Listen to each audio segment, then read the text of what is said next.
parece? Sí.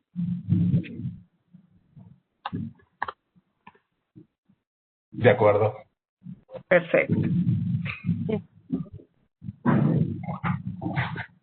Bueno, muy buenos días a todos.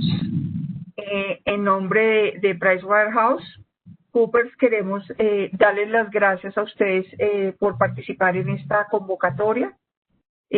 Hoy es un orgullo, la verdad, efectuar esta reunión contando con la participación de todo nuestro network, especialmente en Latinoamérica, con la participación de Lilian Falcón, desde el punto de vista de Argentina, Camila Peleteiro de Brasil, Andrea Balbuena de Colombia, Juan Tinoco de Estados Unidos, Alice Espinosa, México, Jennifer y Casa de Panamá.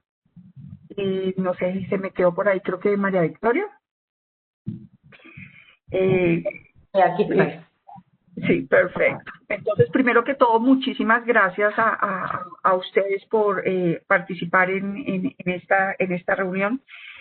Nos ha parecido muy importante efectuar este evento precisamente a raíz de todo, pues a raíz del tema del COVID y de la pandemia. Pues esto ha tenido una incidencia muy importante en todo lo que es nuestra parte local en cada uno de los países y especialmente en el tema de los expatriados. Hemos encontrado que en muchos países han hecho algunos cambios desde el punto de vista normativo, desde el punto de vista de conceptos, etcétera, etcétera, para tratar de buscar una unificación o tratar de adecuarnos a estos cambios. Especialmente pensamos cuando estábamos organizando esta reunión en temas como cómo medir el tema de la residencia, si habían cambios específicos en cada país y así cada una de las cosas que pensamos que en recursos humanos, cada una de las empresas que manejan esta parte de empleados que trabajan en su país o están fuera por transferencia de las compañías, tiene y cobra una importancia muy alta. Entonces, bueno, los dejo. La metodología que vamos a hacer es que cada país va a mencionar cuáles son sus novedades locales, de tal forma que pues las compañías puedan tener esta información y tomar las medidas necesarias y hacer los manejos que correspondan. Entonces, bueno, muchas gracias a todos y creo que iniciamos con Liliana Falcón por Argentina. Muchas gracias.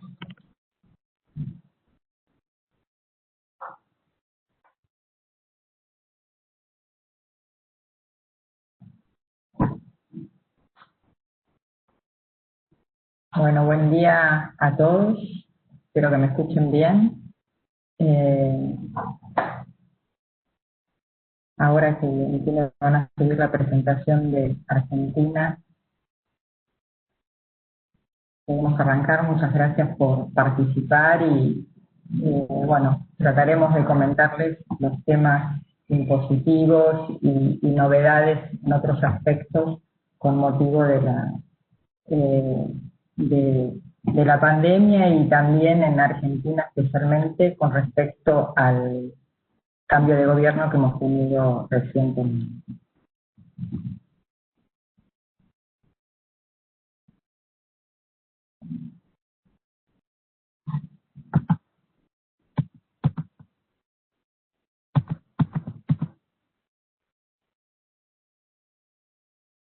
No sé si está viendo la presentación de Argentina.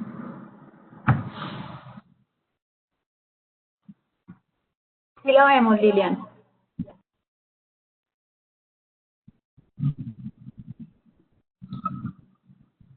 A ver, porque yo no la puedo ver.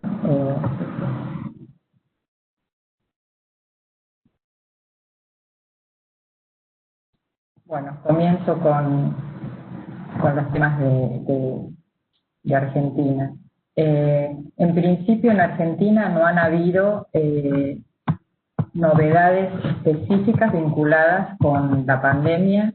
La verdad que las normas se han enfocado en otros aspectos que en Argentina han sido más importantes, temas económicos, sociales, y el tema de expatriados y de trabajo a distancia no ha sido un tema que le ha dado mayor importancia, no ha sido relevante, con lo cual las normas laborales, impositivas y de seguridad social que han existido hasta ahora, en principio son las aplicables durante este año y a futuro, por lo que recomendamos ver cada uno de los casos, porque se han dado, sabemos, situaciones que no han sido previstas y que pueden generar algunos inconvenientes en cuanto a la modalidad de trabajo, ¿no?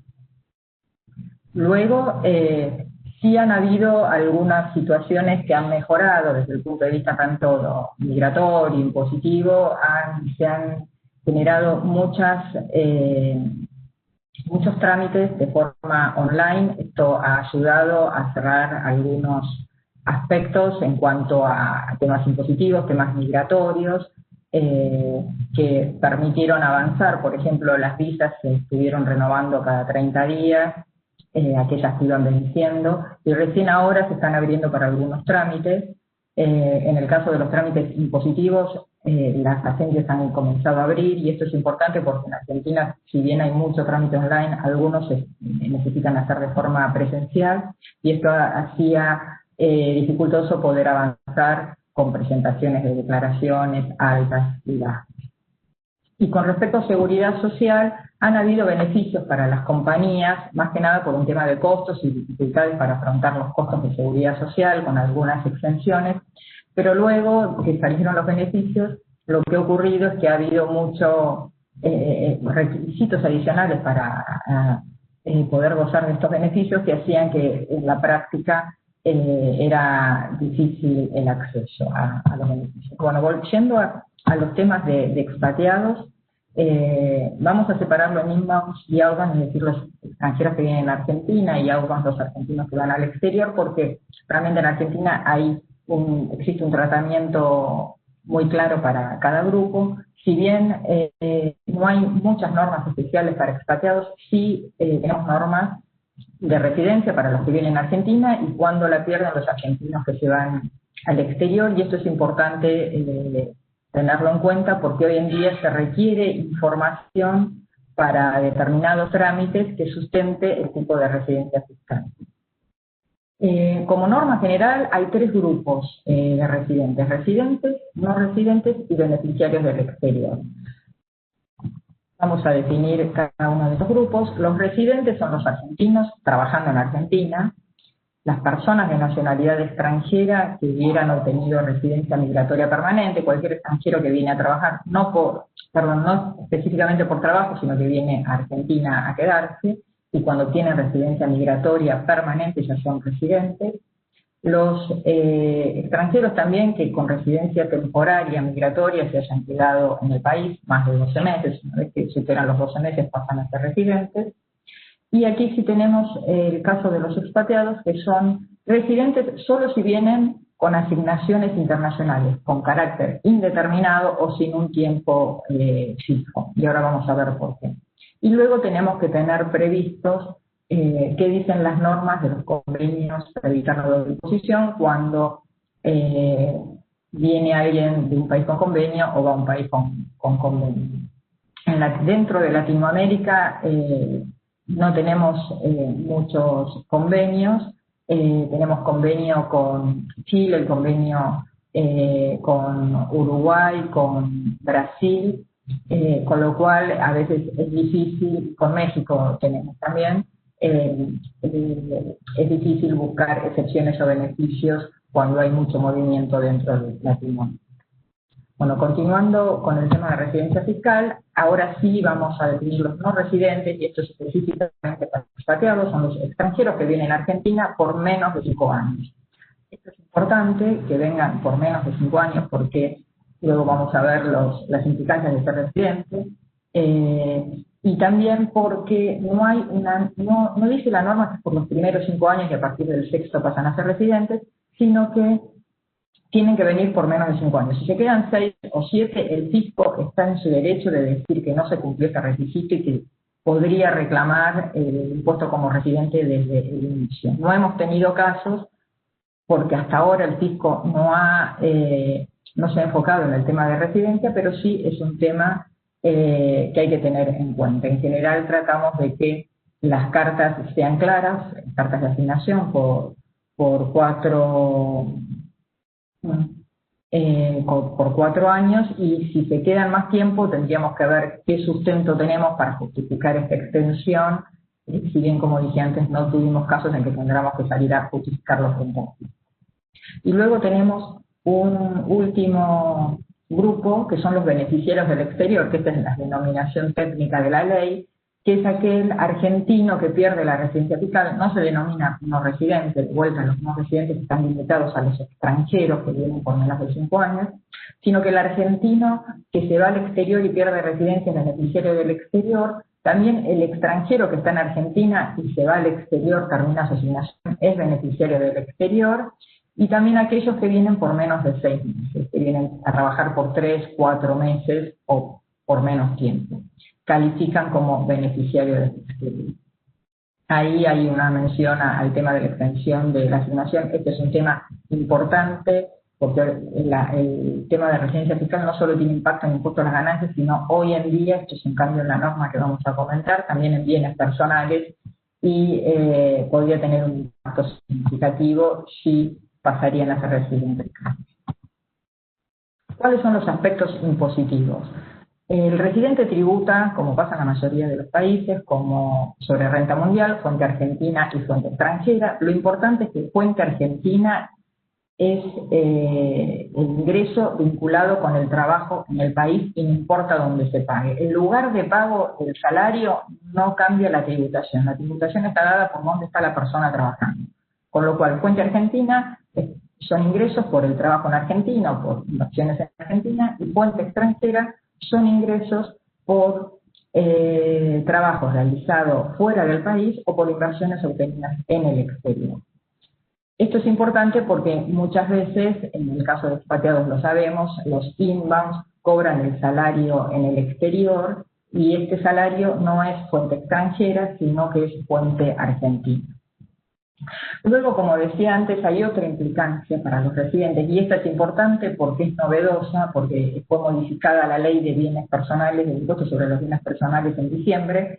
Este impuesto aplicaba anteriormente a quienes estaban domiciliados en el país al 31 de diciembre sobre los bienes en Argentina y en el exterior, y ahora se llevó el criterio de tributación por bienes a nivel mundial al mismo concepto y definición de residencia que para bienes personales. Es decir, que quien es residente para impuesto a las ganancias, ya sea que sigue en el exterior o está en Argentina por X razón, por X causal, tributa por bienes a nivel mundial. Esto es importante porque los inbounds que tienen un patrimonio, inversiones en el exterior, realmente no deberían tributar o no quisieran tributar también y declarar todos los bienes que han obtenido y sus inversiones que han realizado previamente a la asignación en Argentina. Si pasarían a ser residentes fiscales, deberían tributar por la totalidad de los bienes que tienen al 31 de diciembre de cada año. Después vamos a ver las alícuotas y van a ver que es muy gravoso. A partir del año 2019, con el cambio de gobierno, se han introducido alícuotas que son mucho más gravosas para los bienes que se encuentran en el exterior. En cambio, el no residente, como dije antes, tributan solo sobre la renta de fuente argentina, que en general, en el caso de expatriados, es el salario y los beneficios vinculados con la asignación. Y bienes personales solo están sujetos por los bienes en Argentina, que en general los expatriados no tienen bienes en Argentina, con lo cual se presenta una declaración a título informativo, pero no tienen que pagar impuestos. Ahora vamos a ver cuáles son las obligaciones del empleador, que esto es importante. Tienen que, todos los expatriados deben estar incluidos en nómina, tienen que reportar el 100% de la remuneración, ya sea que la paguen en el exterior o en Argentina. El impuesto se tiene que retener sobre base real mes a mes. Es decir, llegado a diciembre, el empleador debe haber retenido todo el impuesto sobre la remuneración. no se tienen que hacer ajustes de retención pendiente en una declaración personal, sino a través de la nómina. Y la única diferencia entre residentes y no residentes es la tributación de fuente extranjera, pero las alícuotas y deducciones son las mismas. Hoy en día van del 5 al 35%. El empleado tiene que presentar una declaración informativa, los no residentes, tanto de impuesto a las ganancias para bienes personales, si superan el monto que define el fisco para cada año. Aquí hay un ejemplo para el año 2019. Las declaraciones vencen en junio y se presentan de forma electrónica, para lo cual se requiere tener una clave fiscal, que es una password para acceder a la página del fisco. Con lo cual, la obligación de presentar declaración existe, a pesar de que la retención sea realizada en nómina, pero es a título informativo. Este es el resumen de los aspectos informativos. La sociedad local en Argentina tiene obligaciones importantes, a efectos laborales, a efectos impositivos y de seguridad social, y el expatriado, por su parte, tiene que cumplir con la obligación de presentar la declaración jurada, pero sin impuesto a ingresar. Ahora vamos a ver el caso de los outbound, que son los argentinos que se van al exterior. Un aspecto que quería mencionar con el tema de seguridad social, que hoy en día, si bien existió hace muchos años algún régimen, hoy en día el argentino que se va al exterior en una asignación no tiene un régimen a nivel gobierno para protegerlo ante la seguridad social y ante la futura jubilación. Lo que sí existe son convenios de seguridad social en Latinoamérica y con algunos países de Europa que permiten totalizar los años de servicio y los aportes. Por ejemplo, en Latinoamérica tenemos el convenio de Mercosur con Uruguay, Brasil y Paraguay, el de Chile, y tenemos también con Colombia. Pero no hay un régimen del gobierno para aquellos que se van a países que no tienen convenio, con lo cual habrá que analizar cada caso. Tampoco es una alternativa dejarlos en nómina para que sigan cubiertos en seguridad social. Yo recomiendo ver estos aspectos en particular según cada caso, la edad del expatriado, los años de la asignación, porque a lo mejor si se da 2 años no tiene impacto en su futuro retiro. Luego, con respecto a los argentinos que se van al exterior, continúan como residentes fiscales bajo 2 esquemas principales, 2 causas. Hasta que tuvieron una residencia migratoria en el exterior o cuando permanecen más de 12 meses en el exterior de forma continuada. Es decir, que pueden continuar como residentes fiscales y, como dije antes, tributar por renta mundial durante 12 meses o 13 meses de la asignación. Esto es importante porque a veces, por falta de conocimiento, muchos piensan que no tienen obligaciones cuando se van del país y entonces no tienen que presentar ninguna declaración. Pero durante los primeros 12 meses claramente tienen que presentar la declaración de impuesto a las ganancias y también la declaración de bienes personales como residente fiscal, y en este caso tributar por renta, por bienes a nivel mundial y por renta a nivel mundial. Una vez que el argentino pierde la residencia fiscal, debería darse de baja de todos los impuestos, porque si estuvo inscrito en impuesto a las ganancias y bienes personales, hay que darse la baja y pasaría a ser beneficiario del exterior. Las declaraciones juradas vencen también en junio y tienen que presentar la declaración de una forma mucho más completa como no residente, informando bienes en Argentina al inicio del año, para ganancias también a fin del año, armar como un cash flow durante el año que es bastante complejo. Se puede tomar el tax credit de los impuestos pagados en el exterior, pero solo sobre fuente extranjera, es decir, que si pagan al exterior impuesto sobre fuente argentina, por ejemplo, no podríamos computar el tax credit. Y luego lo que sí es importante tienen que darse de baja en cada uno de los impuestos, porque si no van a continuar con la obligación de presentar declaraciones finales. Con respecto a bienes personales, un tema importante, como dije antes, es que los residentes tributan por bienes a nivel mundial, y en el caso de bienes en el exterior, el costo impositivo es mucho más alto. Para que tengan una idea, la escala para los bienes en Argentina máximo es el 1,25% y para los bienes en el exterior es el 2,25%.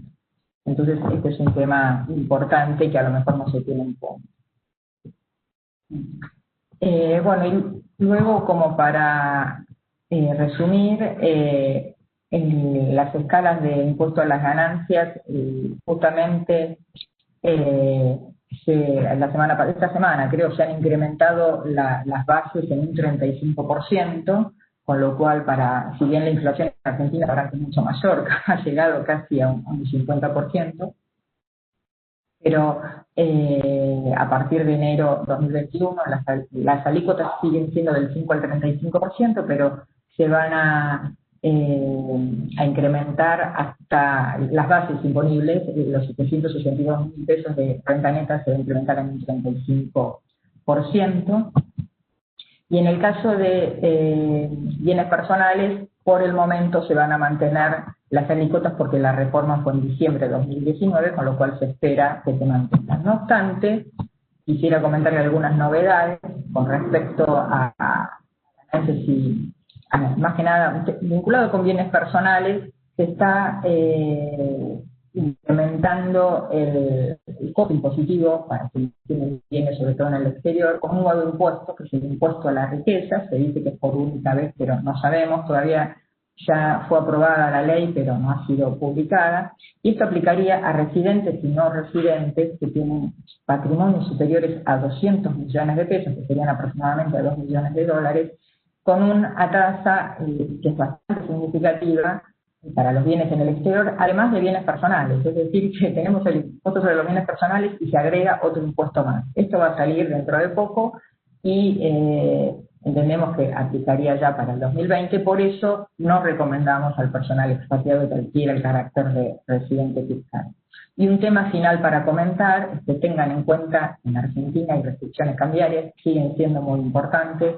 Solo se puede transferir y comprar hasta $200 por mes, y en algunos casos hay muchos que tienen restricciones hasta para realizar esta compra. Por eso es muy habitual que el que viene a trabajar a Argentina cobre en el exterior y sea necesario un shadow payroll, ¿no?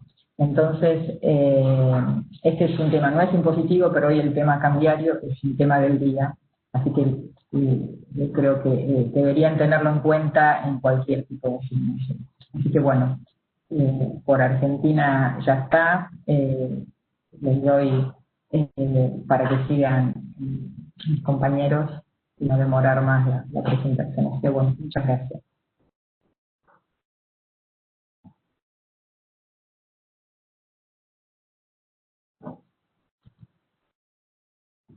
Ahora continuamos con PwC Brasil. Nos acompañará Camila. Adelante, Camila. Vale, gracias, Andrés. Hola a todos, buenos días. Como Andrés ha dicho, me llamo Camila y soy parte del equipo de PwC Brasil. En nuestra presentación hoy voy a hablar un poco sobre los aspectos de la residencia fiscal en Brasil, la aplicación de impuestos sobre la renta, los tratados fiscales y de seguridad social a que Brasil es signatario, y por último sobre las discusiones sobre la reforma tributaria que está empezando a ser estudiada en Brasil. Okay. Vale. Cuanto a la residencia fiscal en Brasil, es importante informarles que aunque nuestra legislación de inmigración se actualizó en 2017, la legislación fiscal aún no se ha adaptado a las nuevas nomenclaturas de permisos de residencia que son previstas en la ley de inmigración. Por lo tanto, la legislación fiscal aún aborda las siguientes condiciones para la adquisición de residencia. La primera es el visado permanente, donde la persona se convierte en residente fiscal en la fecha de entrada en Brasil. La segunda es el visado temporal con contrato de trabajo, donde la persona se convierte en un residente fiscal a partir de la fecha de entrada en Brasil también. Y el visado temporal sin contrato de trabajo, donde la persona solamente se convierte en un residente fiscal si su permanencia en Brasil exceda a 183 días consecutivos o no dentro de un periodo de 12 meses, ¿vale? Pero aquí es muy importante informarles que el visado permanente ya no está en vigor debido a los cambios de la nueva ley de inmigración. Pero esta nomenclatura aún se encuentra en nuestra ley fiscal, por eso que nosotros ponemos en la presentación, ¿vale? Otra cosa muy importante en este punto es que el sistema de la Policía Federal brasileña está cada vez más informatizado, con las entradas y salidas del país siendo capturadas a todo momento. Por eso es cada vez más importante el cómputo correcto de los días en Brasil y la correcta definición de la fecha de residencia, a fin de evitar sanciones una vez que la conexión de la información mientras la policía y las autoridades fiscales ya es una realidad acá en Brasil. Solamente para cerrar el tema de la residencia fiscal, tenemos que hablar un poco sobre este momento que estamos viviendo ahora con la pandemia del COVID-19. En este momento sabemos que mucha gente no pudo salir de Brasil, mientras que otros comenzaron a trabajar a través de lo que llamamos de virtual assignment. En estos casos, como no tiene la cuestión del visado, es importante verificar caso a caso para así verificar o no a posibilidad de una residencia fiscal, ¿vale? Bueno, según la legislación nacional, en Brasil la tributación se aplica en una base global. O sea, para el gobierno brasileño, todos los ingresos recibidos por un residente fiscal, sea en Brasil o en el extranjero, deben ser tributados aquí. Pero gracias a los tratados fiscales del cual Brasil es signatario, como Lilian ha hablado del acuerdo con Argentina, es posible utilizar el impuesto pago en el extranjero para compensar impuestos generados desde fuente extranjera, ¿vale? Pero esto yo voy a explicar más adelante. Además, es importante comprender que si el costo del salario o de la expatriación corre a cargo de la empresa brasileña, este pago es considerado como fuente brasileña, teniendo la tributación del impuesto retenida en la fuente en Brasil, mismo que el trabajo no sea realizado acá, ¿vale? Todos los residentes fiscales en Brasil son tributados sobre la renta con una alícuota progresiva desde 0 hasta 27,5% y desde 15% hasta 22,5% sobre las ganancias de capital. Un ejemplo de esta tributación es lo que llamamos acá en Brasil de carne-león, que es aplicable a todos los residentes fiscales que tengan rendimentos percibidos aquí en Brasil o en el extranjero y no retenido en la fuente brasileña. Además del carnê leão, todos os residentes fiscales brasileños,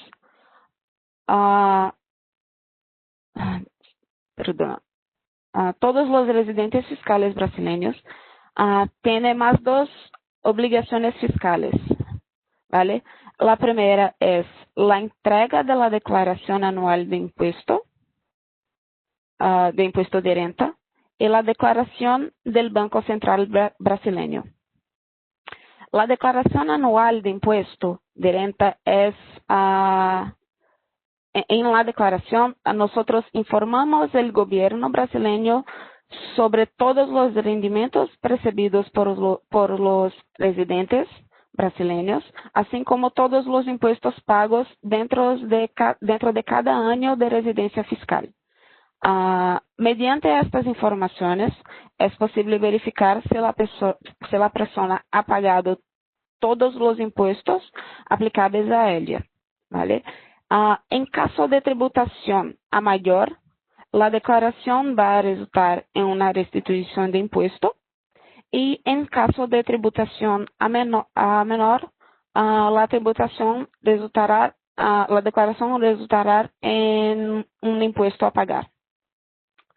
En contrapartida, la declaración del Banco Central brasileño no hace ningún tipo de tributación, porque Brasil solamente tributa los rendimientos, ¿vale? Brasil no tributa los bienes que la persona tenga.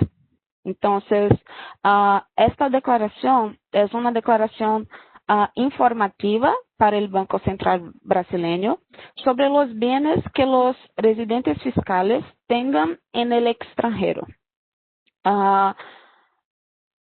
Desde 2019 hasta 2019, todos los residentes fiscales brasileños que tenían activos en el exterior cuya suma del valor de estos activos fuera igual o superior a $100,000 americanos, deberían presentar esta declaración.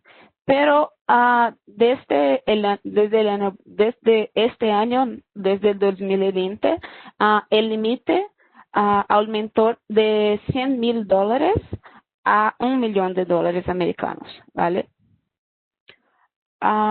Es importante también informarles que, así como el residente fiscal tiene obligaciones fiscales en Brasil, lo mismo se aplica a aquellos que salen del país, ¿vale? Así, para que sea posible cerrar la residencia fiscal en Brasil, es necesario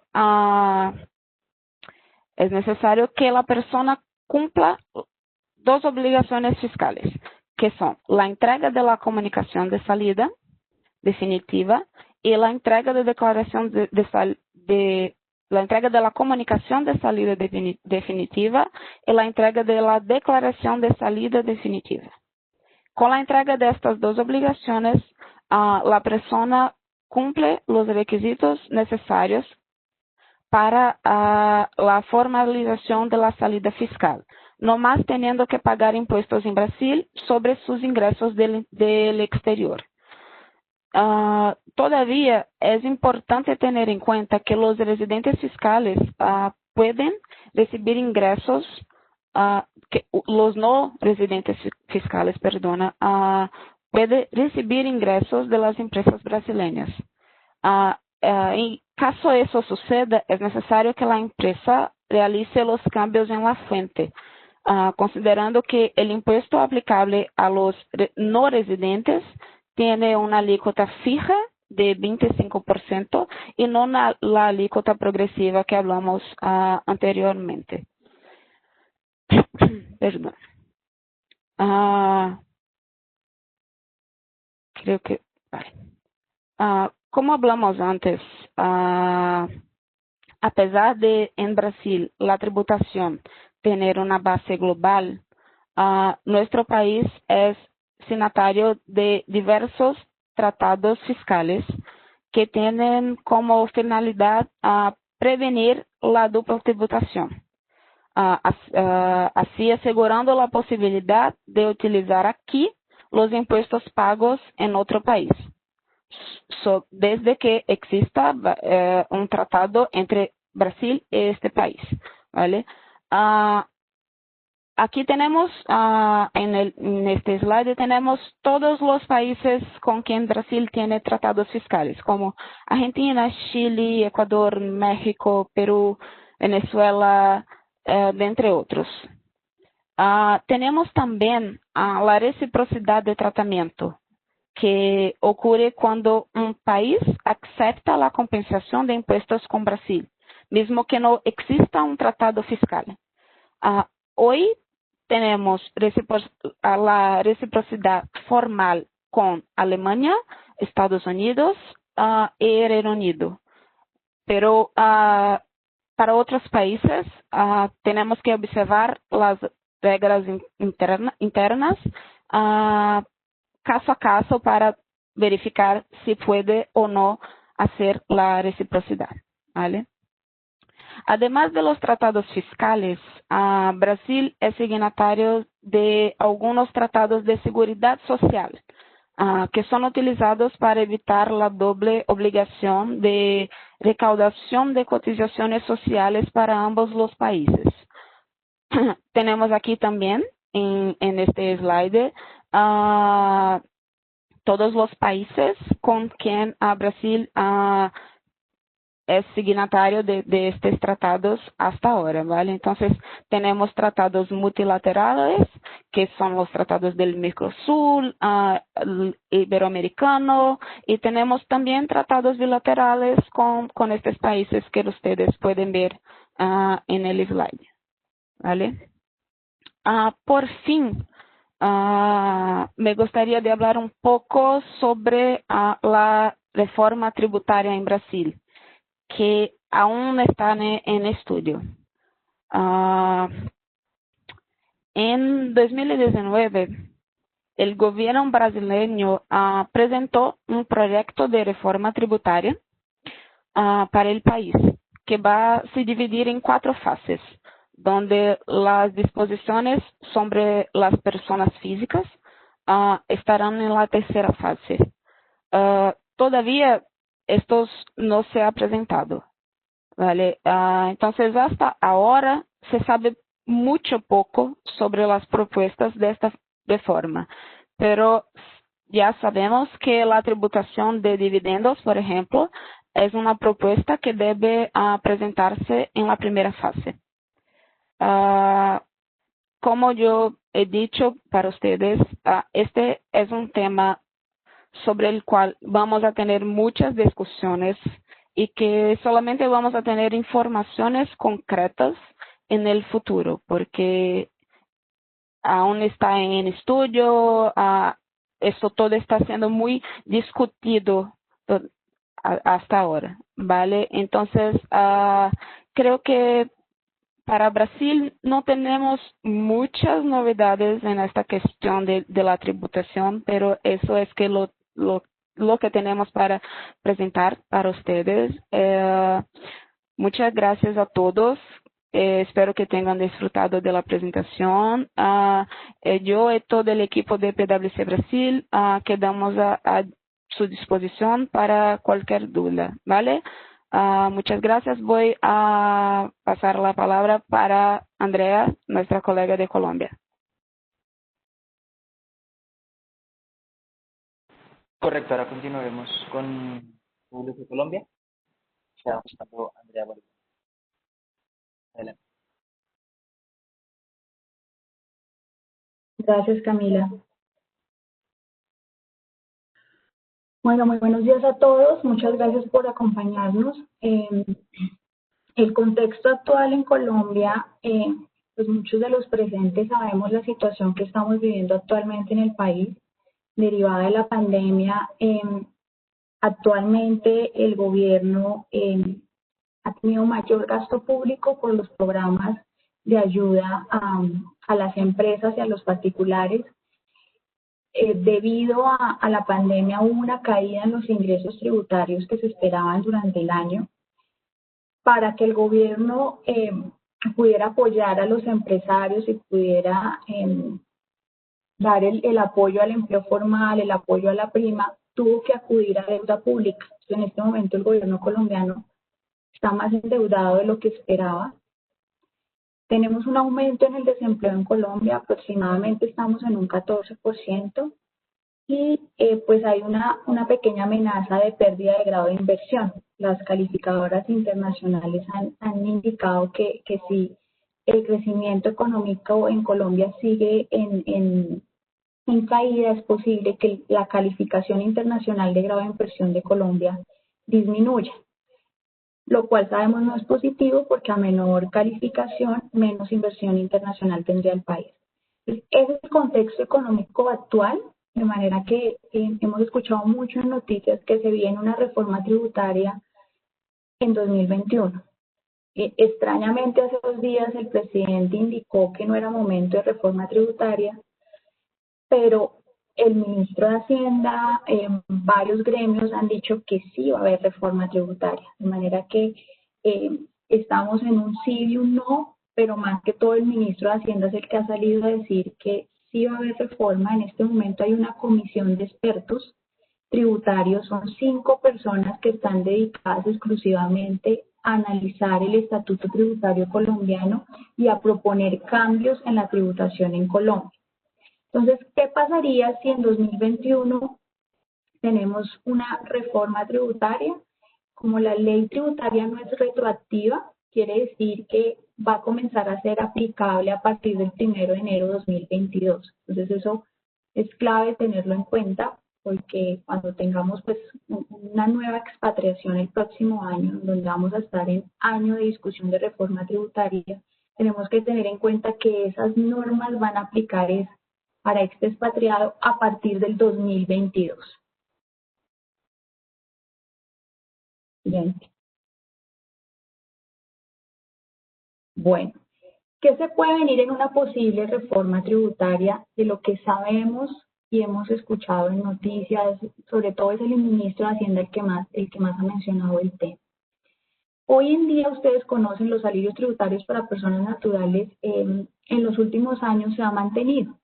En alivios tributarios me refiero a los dependientes económicos, al tema de los intereses de vivienda, aportes voluntarios a pensión. Todos esos alivios tributarios se han mantenido en los últimos años. Lo que ha ocurrido en las últimas reformas es que el alivio se ha limitado en valor. O sea, hoy en día tenemos un límite para todos esos alivios.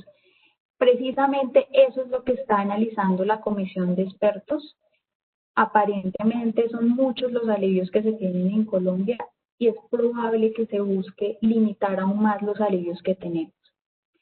En tarifas de impuestos sobre la renta, personalmente yo creo que no habrá mayor modificación, precisamente porque en las 3 últimas reformas tributarias la tarifa de impuestos sobre la renta para la persona natural ha cambiado. Recordemos que hace unos años la tarifa máxima en Colombia era el 33%. Tuvimos una reforma que la aumentó al 37% y hoy en día estamos en un 39%. De manera que en tarifas ya estamos a los niveles que pedía la OCDE y que pedía una comisión también de expertos tributarios que fue integrada por el gobierno hace unos 4 años. Entonces, en tarifas es probable que no haya mayores cambios. Hay un impuesto complementario en Colombia que es el de ganancias ocasionales, grava principalmente las herencias. Ese es otro punto que ciertos expertos han criticado porque dicen que en Colombia la tributación sobre herencias es muy baja, es tan solo el 10%, con ciertas exenciones. En ese punto hay propuestas que dicen que hay que subir la tarifa a las herencias en Colombia. Bueno, y respecto al impuesto al patrimonio, personalmente y con lo que hemos escuchado, sí creemos que se nos viene un impuesto al patrimonio para el año 2022. Siguiente. ¿Qué ocurre con el impuesto al patrimonio? Como su nombre lo indica, el hecho generador de este impuesto es gravar los bienes, los activos de una persona natural. Hoy en día tenemos un impuesto al patrimonio por año 2020 y 2021 para personas naturales con activos superiores a 5.000 millones de pesos, patrimonio líquido. Eso aproximadamente es 1.5 millones de dólares. La tarifa es del 1% actualmente.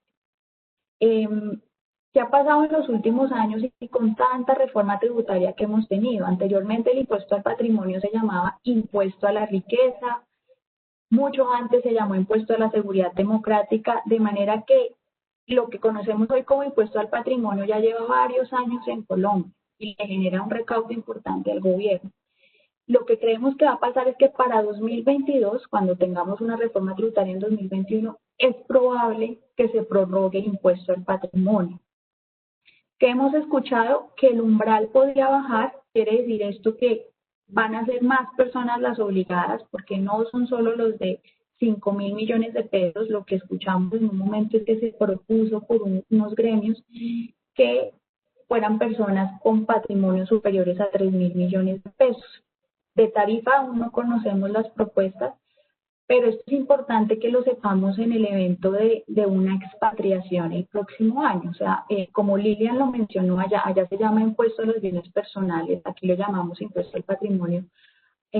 A nadie le gusta pagar un impuesto sobre los ahorros de toda su vida, sobre los activos que ha venido acumulando y sobre todo un expatriado generalmente el argumento que tiene es ¿por qué razón yo llego a Colombia y tengo que pagarle un impuesto al gobierno colombiano sobre el patrimonio que vengo acumulando con los ahorros y trabajo de toda mi vida? Esto es generalmente la queja del expatriado. Desafortunadamente no hay nada que hacer en ese sentido. Las normas son claras y dicen, mire, si usted es residente fiscal y a 1 de enero el valor de su patrimonio a nivel mundial supera este valor, usted es un sujeto gravado sobre impuesto al patrimonio en Colombia. Que hay que tener en cuenta, Colombia, al igual que Brasil, como lo mencionó Camila, hoy en día Colombia tiene mucha forma, la autoridad tributaria, de cruzar información con los países extranjeros. Entonces, hoy en día es altamente probable que la autoridad tributaria colombiana conozca los activos financieros de los residentes fiscales colombianos. Si yo tengo una cuenta bancaria en Suiza, Reino Unido, Holanda, etcétera, el gobierno colombiano puede acceder a esa información mediante unos tratados internacionales que el gobierno colombiano ha firmado, en los cuales se compromete Colombia a enviar información y asimismo recibe información del exterior. Ya hemos tenido esa experiencia y es la de varios expatriados que llevan varios años en el país y estando obligados a presentar su declaración de activos en el exterior, nunca lo hicieron y este año recibieron un oficio persuasivo de la DIAN indicando que la DIAN conocía que había un patrimonio en el exterior que no había sido declarado en Colombia, por lo cual invitaba a la persona a declarar en el país. De manera que hoy en día esconder patrimonio es muy difícil. Siguiente. Bueno, ahora vamos con el para comentarles la principal novedad que hemos tenido este año y es recordarles que en Colombia la residencia fiscal es independiente del estatus migratorio y del visado que tenga el expatriado. Nosotros nos guiamos específicamente sobre los días de permanencia de la persona en el país. Si el extranjero pasa más de 183 días, se convierte en residente fiscal. El conteo de los 183 días es en un periodo cualquiera de 365 días. Quiere decir esto que si, por ejemplo, yo paso en Colombia los 3 últimos meses de 2020 y paso también los primeros 3 meses de 2021, he pasado 183 días en Colombia y por lo tanto me convierto en residente a partir de 2021. Entonces el conteo es un conteo dentro de 12 meses que tienen en cuenta también días del año inmediatamente anterior. Esa es la particularidad del conteo en Colombia. La regla de los 183 días aplica tanto para colombianos como para extranjeros, pero los colombianos, además de la regla de los 183 días, tenemos unos criterios un poquito más agresivos, que son criterios de vinculación al Estado colombiano, similares a los que se considera para el caso de una persona domiciliada. ¿Qué quiere decir esto? Usted, por más de que se haya ido de Colombia, si usted dejó en Colombia su familia, su esposo y sus hijos, podría ser considerado residente fiscal en Colombia, incluso habiéndose ido del país. Sin embargo, cada caso particular hay que mirarlo con detenimiento porque si usted tiene el 50% o más de sus ingresos en el país en el cual está trabajando en el extranjero, usted será considerado no residente fiscal colombiano. Esta regla solo aplica para el caso de nacionales colombianos. Siguiente. ¿Por qué es importante saber si yo soy residente fiscal o no? Precisamente por las consecuencias que se derivan de este tema. Si yo soy residente fiscal, mi declaración de renta se presenta en un formulario 210. Yo debo declararle dentro de la declaración de renta al fisco colombiano, informarle mi patrimonio poseído tanto en Colombia como en el exterior, a diciembre 31. La tarifa que aplica en Colombia para el residente fiscal, como les comenté, hoy en día va hasta el 39% y es una tarifa progresiva. A mayor ingreso, mayor tarifa.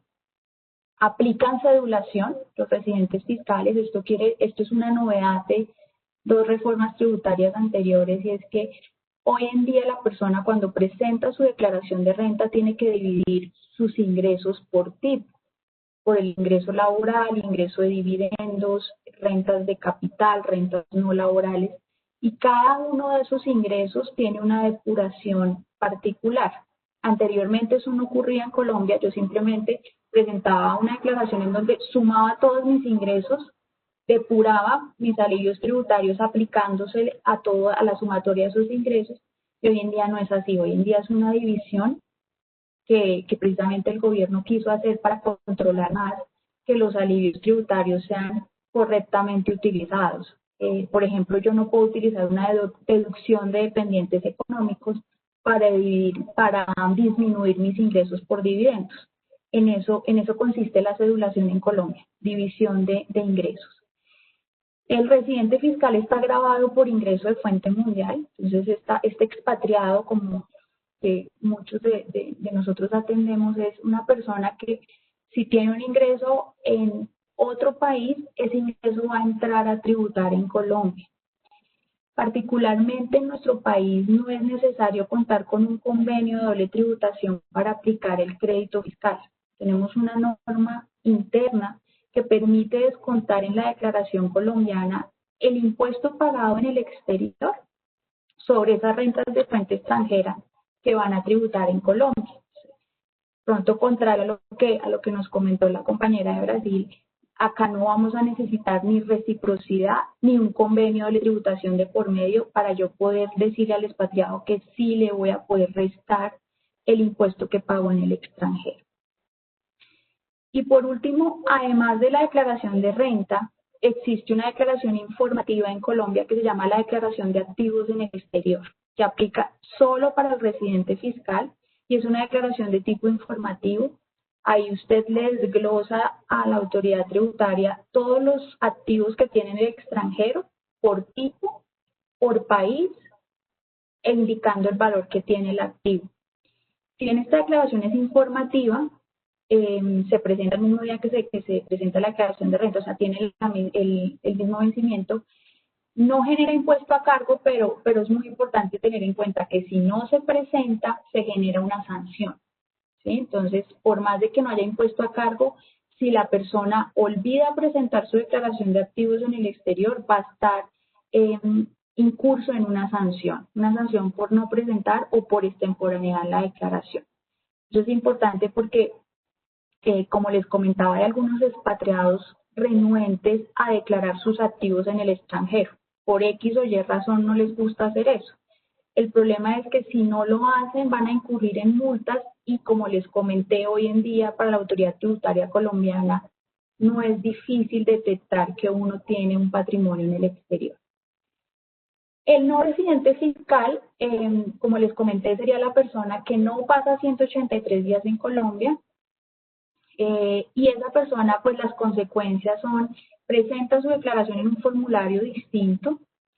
La tarifa no es progresiva, es solo una única tarifa plana del 35%. no aplica cedulación, es decir, la forma en que calcula su impuesto no es la de dividir su ingreso por tipos, sino que el no residente sí es como les comenté que se daba anteriormente, y es todos sus ingresos del año se suman como en una sola canasta y de ahí comienza a depurar con sus alivios tributarios. Solo están grabados por ingresos de fuente colombiana, entonces el no residente no se tiene por qué preocupar por ingresar en la declaración local ningún ingreso que se perciba en el extranjero, que sea considerado un ingreso de fuente extranjera. Entonces, si yo soy colombiana, dejo de ser residente, recibo mi salario en el exterior, pues ese salario ya no tengo por qué reportárselo a la autoridad tributaria colombiana. Finalmente, pues el no residente no está obligado a presentar la declaración de activos en el exterior. Siguiente. Y esta es la principal novedad que tuvimos respecto a tema de residencia este año, y fue por el COVID. A la autoridad tributaria se le preguntó cómo se cuenta la residencia fiscal en el caso de una persona que, digamos, ha quedado atrapada en Colombia por el COVID, es decir, no pudo salir del país por la restricción de vuelos, el cierre del aeropuerto, como todos conocemos. La respuesta de la DIAN, digamos, es una respuesta progresista, es, digamos, un concepto de esos que uno dice que es un hito, porque puede partir la historia en dos, y es que la DIAN acepta el COVID es un hecho de fuerza mayor o caso fortuito, y por lo tanto, si usted logra probar que se quedó atrapado en contra de su voluntad en el país, los días de estancia en ese periodo no cuentan dentro del conteo de la residencia fiscal. Entonces, por ejemplo, el decreto de Duque salió el 17 de marzo o días antes, pero lo que decretaba era que el 17 de marzo se cerraba el aeropuerto. Ese decreto iba hasta el 31 de agosto y, como bien sabemos, creo que a partir del 21 de septiembre se abrió el aeropuerto para vuelos internacionales. ¿Qué quiere decir esto? Que por lo menos si yo estuve atrapada en Colombia el 17 de marzo al 31 de agosto y logro probar que estuve en contra de mi voluntad, yo puedo tener argumentos para decirle a la autoridad tributaria colombiana que esos días no cuentan dentro de la residencia y por lo tanto pues yo no sería residente fiscal porque no van a contar dentro de los 183 días, ¿sí? ¿Qué es bueno decir de este concepto? Pues esto ya es una doctrina de la DIAN que eventualmente a futuro podríamos utilizar en casos similares de fuerza mayor o caso fortuito. Imaginémonos una persona que tiene que venir a Colombia porque de pronto tiene un familiar enfermo. Eso ha pasado mucho últimamente, ya tenemos varios casos de colombianos que piden venir a trabajar en diciembre, pues para pasar las navidades con su familia, enero o febrero porque tienen a alguien enfermo. Ahí lo que tenemos que determinar es, bueno, aquí hay una fuerza mayor, tuvo que venir porque hay un familiar enfermo. Eventualmente podríamos decir que esos días no cuentan dentro de la residencia. Yo creo que cada caso hay que analizarlo muy bien. La DIAN en su concepto simplemente es un ejemplo. Dice, mire, por ejemplo, si usted tenía un tiquete comprado y no pudo salir del país, eso puede ser un hecho probatorio para decir que usted se quedó atrapada. Entonces, cada caso hay que analizarlo de forma particular, pero lo importante y que queríamos comentar en esta charla es que el concepto está desde mayo, doctrina de la DIAN que podríamos utilizar eventualmente el próximo año cuando estemos preparando las declaraciones de renta de alguna persona natural, si logramos probar que la persona se quedó en contra de su voluntad en el país. Por lo demás, este año respecto a tributación de personas naturales, como les digo, no ha habido mayor novedad. La novedad la esperamos el próximo año cuando haya reforma tributaria y recordemos que la reforma tiene aplicaciones a partir de 1 de enero de 2022. ¿Sí? Bueno, muchas gracias. Esa es la parte de Colombia que queríamos comentar. Si alguien tiene una pregunta, siéntanse libre en el chat de dejarla y le doy paso a Juan Tinoco de Estados Unidos.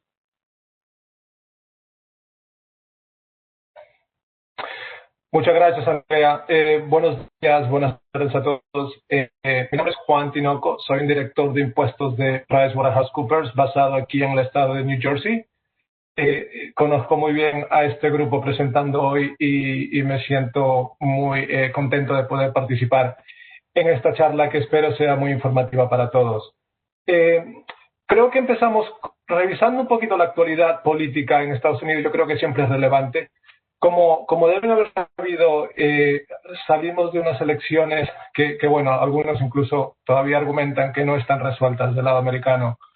Pero, bueno, lo más importante que cabe resaltar es que en el último año fiscal, el año fiscal del gobierno americano va de agosto a septiembre. El año fiscal que terminó en septiembre de este año, el 2020, se sufrió un déficit fiscal de más de 3 trillones de dólares, lo cual obviamente representa un gasto inesperado y que traerá consecuencias fiscales. La pandemia obviamente fue uno de los factores más importantes que causó este impacto de muchas formas, ¿no? Principalmente el gasto que se tuvo que hacer para afrontar la pandemia, las pérdidas que se materializaron por falta de recaudaciones de impuestos. Mucha gente perdió su trabajo, dejan de pagar impuestos, dejan de comprar, la economía bajó. En Estados Unidos, como en muchos otros países, los gobiernos locales, sobre todo los estatales, dependen mucho de las recaudaciones de impuestos a las ventas. Por ejemplo, en el estado de New Jersey es 7%, por lo cual si yo dejo de comprar cosas al día a día y eso se multiplica por millones de habitantes en el estado de New Jersey pierde en recaudaciones y eso puede traer un impacto muy grande. Y eso obviamente causa un impacto no solamente al nivel federal, los 3 trillones que acabo de mencionar, sino a nivel estatal, que es aparte de esa cantidad. Y la diferencia obviamente es que los estados, a diferencia del gobierno central, del gobierno federal americano, están más limitados en sus recaudaciones de impuestos, en qué es lo que pueden hacer para frenar, para contener un poquito la pandemia. A nivel federal, el gobierno puede administrar o puede implementar ciertas medidas, prestar dinero, imprimir dinero, cosas que los estados no pueden hacerlo. La mayoría de estados en Estados Unidos no pueden correr un déficit en su presupuesto anual, ¿no? El estado federal sí lo puede hacer. Por lo cual se cree que mucho dependerá, el futuro fiscal dependerá mucho de lo que pase en la carrera senatorial del estado de Georgia. En Estados Unidos, ya a manera de fondo político, cada estado genera o provee 2 senadores a la Cámara de Senadores del gobierno, del Congreso, que como en muchos de nuestros países está formado por 2 cámaras, la Cámara de Representantes y la Cámara de Senadores, lo cual es muy importante tener en cuenta porque esto puede definir la flexibilidad de los cambios legislativos de la nueva administración, porque si la Cámara de Senadores se mantiene dominada por el Partido Republicano, es menos probable que hayan cambios significativos, dado que la última reforma tributaria en Estados Unidos se hizo durante el gobierno de la administración de Trump. Los republicanos son más reticentes a cambiar eso, por lo cual si ellos se quedan con la mayoría del Senado americano, es muy probable que las leyes tributarias no cambien o cambien pero no muy significativamente. Si lo contrario pasa y los demócratas se alzan con esas bancadas senatoriales y por lo cual controlarían la mayoría en el Senado, se prevé que será más probable que hayan reformas tributarias más alineadas con el ala izquierdista de los demócratas. O sea que todo dependerá de lo que pase en esta carrera senatorial, que va a definir quién controla la mayoría del Senado americano y se dará el 5 de enero del próximo año en el estado de Georgia. Como dije anteriormente, esto está forzando al gobierno americano a hacer recortes a programas públicos para tratar de contener el impacto financiero de la pandemia y todos los gastos que se han tenido que hacer por culpa de la pandemia. Se espera, sin embargo, que, por lo que acabo de mencionar, el impacto o las reformas más significativas vendrán a nivel estatal, no tanto a nivel federal, porque, como repito, a nivel federal, por un lado, hay poco apetito de cambiar las reglas, ya que se hizo una reforma tributaria hace muy poco tiempo, pero por otro lado, obviamente, dada la magnitud del déficit fiscal, se sabe que tendrá que haber alguna medida, lo cual se espera que resulte en el incremento fiscal, en el incremento tributario para los años venideros. Sin embargo, lo mismo se espera a nivel estatal y, de hecho, se espera que a nivel estatal, dado que los estados dependen de la recaudación de impuestos como fuente principal de ingresos y no tienen la capacidad que tiene el gobierno central de prestar fondos, de imprimir dinero, de correr con un déficit, no tienen esa capacidad, lo cual no les va a quedar otra opción sino de recaudar más impuestos, de subir los impuestos, ¿no? Si quieres, vamos al siguiente slide, Andrés. Ahora, ¿por qué no hablamos un poquito del tema de impuestos individuales en Estados Unidos? A manera de background, un empleado o una persona física o un individuo en Estados Unidos, no estamos hablando de impuestos corporativos, estamos hablando de impuestos a los individuos, generalmente está sujeto a impuesto a varios niveles. Al nivel federal, al gobierno central, pero también existe el impuesto estatal. Todos los estados en Estados Unidos, o la mayoría, imponen un impuesto estatal también a las ganancias, a las rentas. Hay un número de estados que no lo hacen: Nevada, Texas, Washington. El estado de Washington, no el distrito de Washington, sino el estado de Washington no impone impuesto estatal. Hay algunos estados que no lo hacen, pero la mayoría sí lo hacen. Entonces tenemos el impuesto federal, el impuesto estatal, y también tenemos impuestos sociales, como es el caso en muchos de nuestros países de Latinoamérica. En tema de impuesto federal, existen 7 tasas o 7 bandas. Como es el caso en nuestros países, las tasas son progresivas, lo cual quiere decir que mientras uno más gana, más alto el porcentaje tributario. Varía de 10 a 37%. Dependiendo de la cantidad que gane el empleado. Las ganancias capitales se adhieren a una tasa máxima del 20%. Puede variar de 10%, 15% o 20% según lo que tenga como ingreso el individuo en su declaración final. A nivel estatal, las tasas de impuestos varían. Hay estados que tienen unas tasas muy bajas.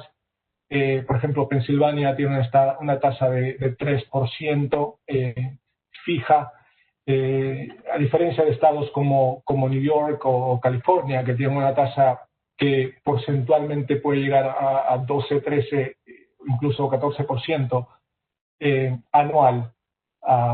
Hay ciertas ciudades en Estados Unidos que también imponen impuesto a las ganancias. Una de ellas es la ciudad de Nueva York, por lo cual siempre recomendamos que personas, sobre todo personas que vienen de fuera de Estados Unidos, que tienen interés en quedarse en el estado de Nueva York, de la ciudad de Nueva York, no el estado de New York, sino la ciudad de Nueva York, tendrán que tomar en cuenta que a mayor de los impuestos federales y estatales tendrán que pagar un 4% al estado a la ciudad de Nueva York, ¿no? O sea, es una ciudad que también impone impuestos. O sea, que pueden existir 3, digamos, tipos de impuestos: federal, estatal y de ciudad. Impuestos sociales en Estados Unidos, se paga impuesto social de seguridad social de 6.2%. Lo bueno es que la remuneración, las ganancias que son sujetas a ese impuesto, están limitadas a 137,000.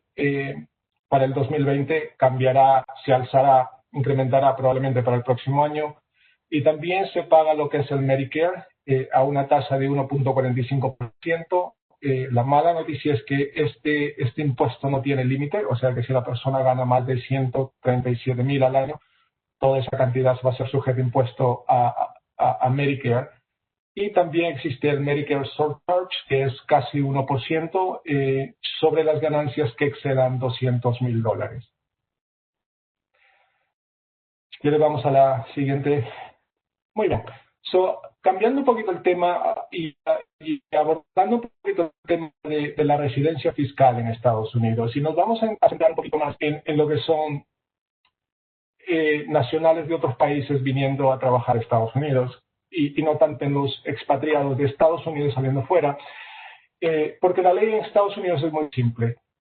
La residencia fiscal, en el caso de ciudadanos americanos o residentes permanentes, personas que tienen el Green Card en Estados Unidos, dice que nosotros somos residentes americanos siempre. Por lo cual, generalmente estamos sujetos a impuesto en Estados Unidos como residentes fiscales. Sí, y vamos a hablar en un momento qué es lo que eso implica, qué es lo que significa, o cómo es diferente de una persona que está sujeta a impuestos en Estados Unidos como no residente. Es importante. Pero, nuevamente, centrándonos en las personas que vienen a Estados Unidos, que no son ciudadanos americanos, la residencia en Estados Unidos, como es el caso en muchos países, está basada dependiendo de la cantidad de días que la persona pase en Estados Unidos. Por lo general es 183 días. La diferencia con otros países es que en Estados Unidos el conteo de los 183 días se hacen teniendo en cuenta no solamente los años en el año actual, los días en el año actual, sino también los días en los 2 años anteriores. Por lo cual, el conteo de 183 días se hace teniendo en cuenta 100% de los días en el año actual, por ejemplo, en el 2020, se tiene que tomar en cuenta 1/3 de los días en el año anterior, lo cual sería en el 2019, y 1/6 de los días en el año anterior del 2019, o sea, en el 2018. Se acumulan todos esos días y si dan 183, por lo general, esa persona será considerada residente de Estados Unidos. Hay ciertos tipos de visados que exentúan a la persona de ser considerado residente, por ejemplo, diplomáticos, personas con visado diplomático o estudiantes, gente que viene a hacer training en Estados Unidos pueden estar exentos de ese conteo, por lo cual, aunque excedan ese número de días en Estados Unidos, no son considerados residentes. A nivel estatal, las reglas varían. Generalmente están basados no tanto en el número de días que la persona pase, sino en el concepto de domicilio, que es un concepto legal, lo cual ya se fija más en los vínculos que la persona puede tener si están fuera del país o dentro del país, en el estado, en cualquier estado que estemos hablando en particular. Existen tratados con muchos países que pueden tener un impacto en la residencia de la persona.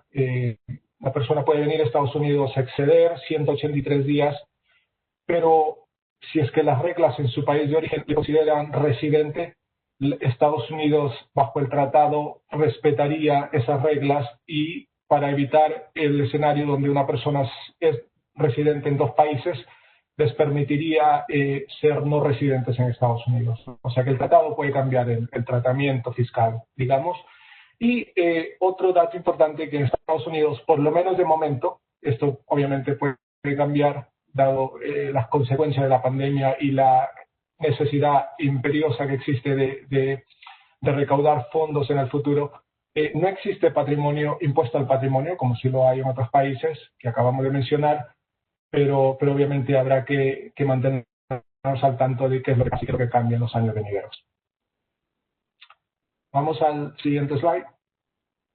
Ok, este cuadro nos representa los cambios o las variaciones que existen entre una persona que es residente y la que no.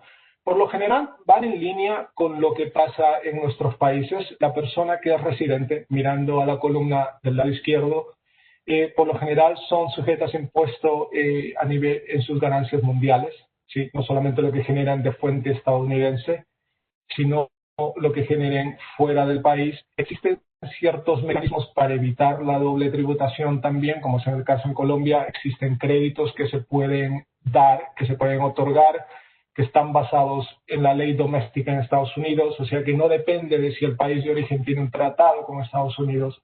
Esos créditos y esos mecanismos para evitar la doble tributación se aplicarán aunque no exista un tratado entre Estados Unidos y el país de origen de donde la persona que viene a trabajar a Estados Unidos es. Por lo general deben declarar, los residentes americanos deben declarar cuentas financieras y activos en el exterior, como es el caso con otros países. Las tasas progresivas, como dijimos, de 0 a 37%.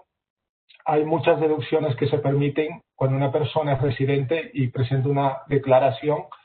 Por lo general, las deducciones más comunes son los gastos médicos, intereses en las hipotecas que pagamos, impuestos que pagamos a los estados, también es deducible, y donaciones que hacemos a entidades caritativas también son deducibles.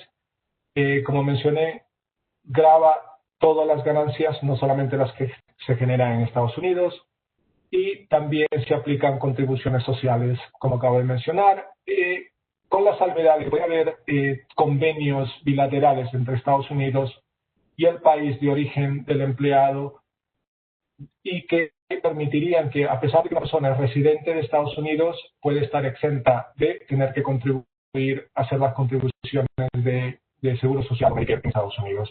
Mientras que un no residente fiscal en Estados Unidos, en línea de lo que hemos discutido, solamente está sujeto a impuesto en lo que genera de fuente americana, para lo cual miramos, en el caso de compensación, miramos dónde trabaja el empleado, no de dónde se le está pagando. Si trabaja en Estados Unidos, aunque sea por un mes o 2 meses, eso se considera ganancia de fuente americana, y estrictamente hablando, la persona tiene que presentar una declaración en Estados Unidos, aunque el impuesto sea mínimo a nivel federal o estatal. El número de las tasas progresivas o impositivas son las mismas.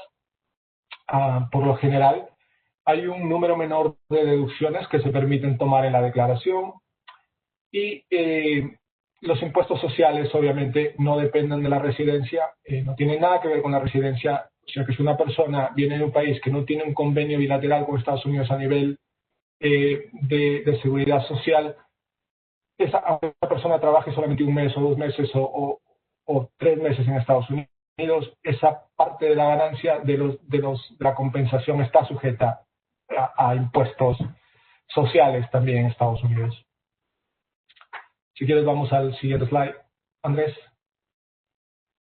Ok, en temas de novedades y expectativa, obviamente, como mencioné anteriormente, antes de que se llegaran las elecciones, se esperaba que el Congreso iba a pasar a manos de los demócratas, por lo cual se especulaba mucho de que iba a haber mucha flexibilidad para la nueva administración de implementar nuevas reformas tributarias. Obviamente eso ha cambiado, porque a pesar de que la Cámara de Representantes sigue en manos de los demócratas, ha perdido asientos, digamos, de representantes, y no está claro qué es lo que va a pasar a nivel senatorial, como les mencioné hace un momento. O sea que es muy posible de que el Senado se mantenga bajo control de los republicanos, y eso impida al nuevo gobierno efectuar las reformas que intentaba, porque, como repito, el Senado,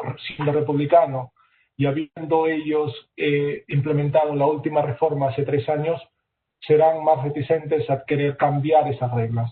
Por lo cual, mucho va a depender de lo que pase el 5 de enero de 2020 en Estados Unidos. Ahora, a manera de alivio tributario, digamos, generado por el COVID, lo más importante que me gustaría resaltar es, volviendo al tema de la residencia en Estados Unidos, que como les mencioné hace un momento, depende, en el caso de personas que no son ciudadanos americanos o residentes permanentes con Green Card, depende del número de días que pase en Estados Unidos, no solamente en el año actual, sino en los años anteriores también, incluyendo días de vacaciones, no solamente días de trabajo, fines de semana, que la persona no trabaja, también se incluye en este conteo.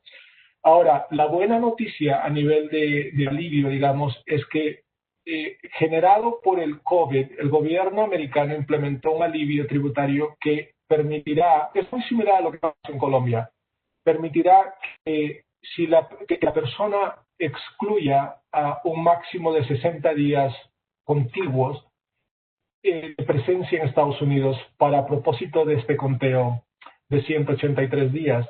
A diferencia de Colombia, en Estados Unidos el test es menos subjetivo, o sea que la persona no tiene que probar que la persona quiso salir de Estados Unidos, que tuvo un boleto de avión y que quiso salir, que había hecho planes, tenía una reservación de hotel fuera y demás. No tiene que probar eso. Existe la presunción de que la persona quiso salir.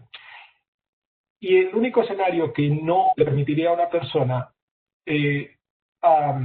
tomar ventaja de esa presunción de que quiso salir sin tener que probarlo es si esa persona aplicó o tomó medidas para aplicar a un green card, a convertirse en residente permanente de Estados Unidos, en cuyo caso esa presunción ya no existe, ya no se aplica, por lo cual la persona puede que no pueda beneficiarse de esta exclusión de 60 días.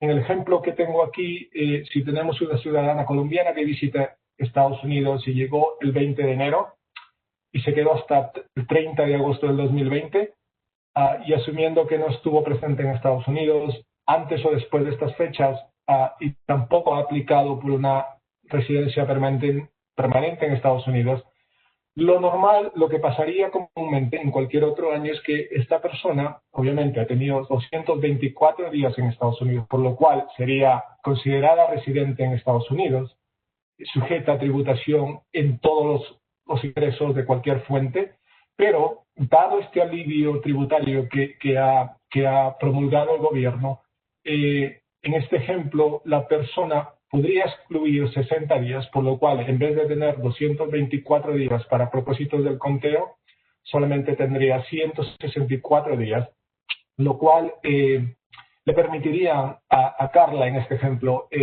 calificar como no residente de Estados Unidos, lo cual quiere decir que la tributación en Estados Unidos estaría muy limitada. Un punto final que quiero señalar aquí es que el cambio, este alivio, solamente aplica al conteo, si al número de días que cuentan para propósitos de determinar la residencia en Estados Unidos. No aplican a si estos días generaron compensación que son de fuente americana. Sí, o sea que si Carla en este día trabajó, de los 224 días que estuvo en Estados Unidos, trabajó, vamos a decir, 190 días en Estados Unidos, la compensación que genera en proporción a esos días, a esos 190 días, no dejan de ser de fuente americana. O sea, por lo cual ella tendrá que declarar como no residente toda la compensación que sea atribuible a esos 190 días que ella pasó en Estados Unidos. Bueno, yo creo que eso es todo de mi parte. Si hay alguna pregunta, encantado de responderla a través de chat o de alguna otra manera. Y con esto devuelvo a Andrés.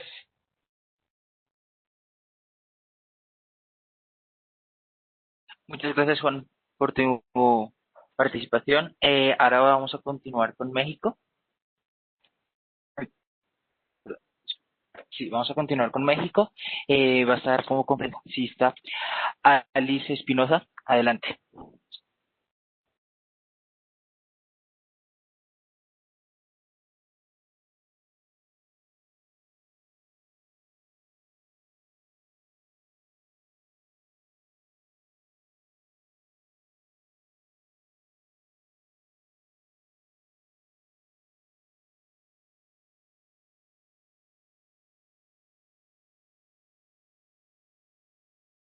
En México el impuesto sobre herencias actualmente tampoco existe, sin embargo, sí hay una iniciativa de que puede ser que en años futuros pueda haber un impuesto sobre herencias.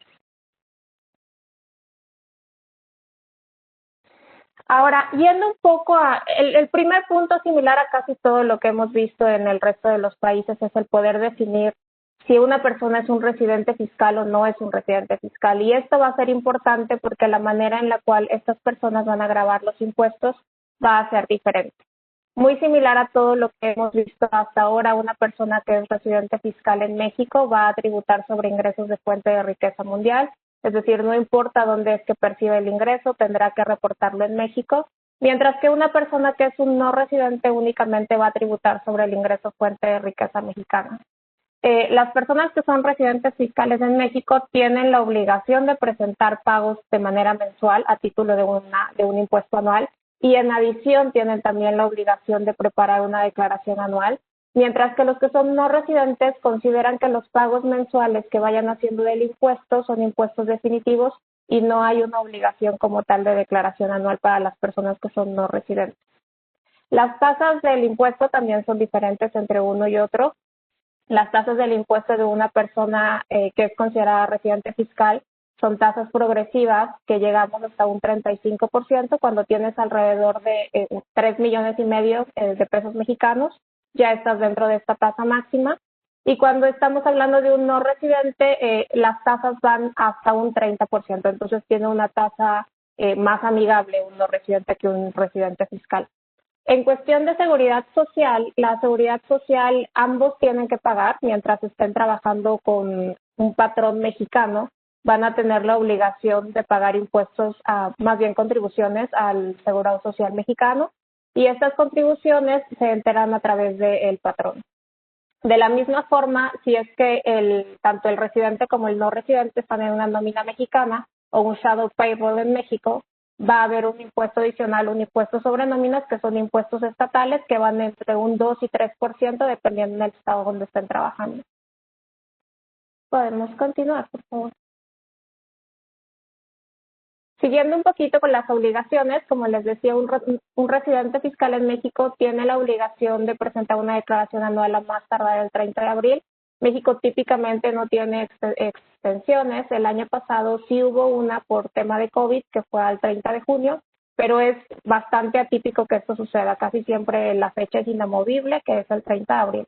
Y un no residente no tiene esta obligación.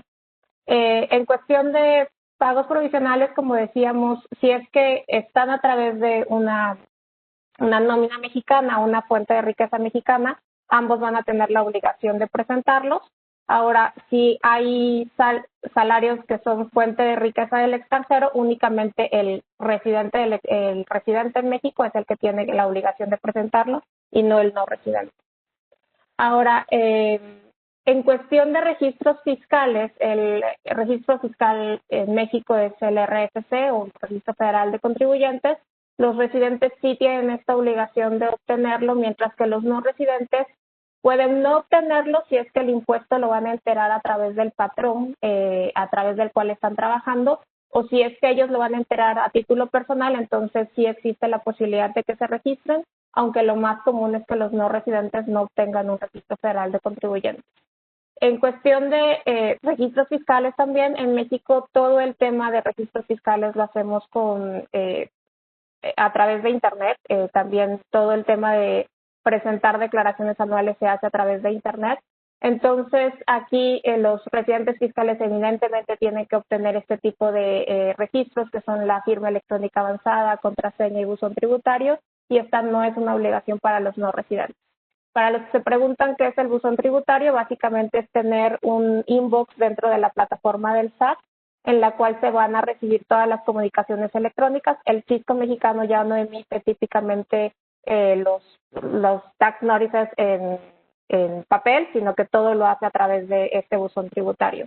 Aquí sí hay una obligación ya es de manera o de carácter obligatorio para todos los residentes fiscales en México, que a más tardar el 30 de noviembre tuvieran este buzón tributario dado de alta. Ahora, con relación a los permisos de trabajo o las visas de trabajo, los residentes sí van a tener esta obligación de tenerla, los no residentes también, en la medida de que no estén con una visa de negocios y no estén menos de 183 días. Podemos pasar a la siguiente. Ahora, platicábamos que las personas que son consideradas residentes fiscales en México tienen que reportar ingresos mundiales hasta un 35%. Esto es, no solo van a ser los ingresos que sean considerados de salario, sino también arrendamientos que tengan tanto en México como en el extranjero, enajenación de bienes muebles e inmuebles tanto en México como en el extranjero, intereses, dividendos y otros ingresos. Creo que aquí el concepto que vale la pena destacar, porque es bastante particular de México, es el tema de los intereses cuando son intereses de cuentas bancarias en el extranjero. Aquí el fisco mexicano asume que el interés para efectos fiscales en México del extranjero no va a ser únicamente el interés que te paga la cuenta, el interés nominal, sino también la posible variación cambiaria entre el peso mexicano y la moneda en la que se tengan la cuenta fuera de México. En este sentido, lo que el fisco mexicano asume es que, por ejemplo, si yo tenía $1,000 en una cuenta en el extranjero cuando estábamos en el 1 de enero, a un tipo de cambio de más o menos 18 pesos por dólar, yo tenía 18,000 pesos, y si esa cuenta se mantuvo con ese depósito de $1,000 hasta el final del año, cuando el tipo de cambio llegó a subir hasta 22, entonces yo tenía 22,000 pesos en vez de tener los 18,000 iniciales. En ese sentido, aunque no haya una realización de la ganancia, porque no traigan esos dólares a México, no los conviertan a pesos mexicanos, el fisco mexicano asume que hay una ganancia imputable y esa ganancia la grava.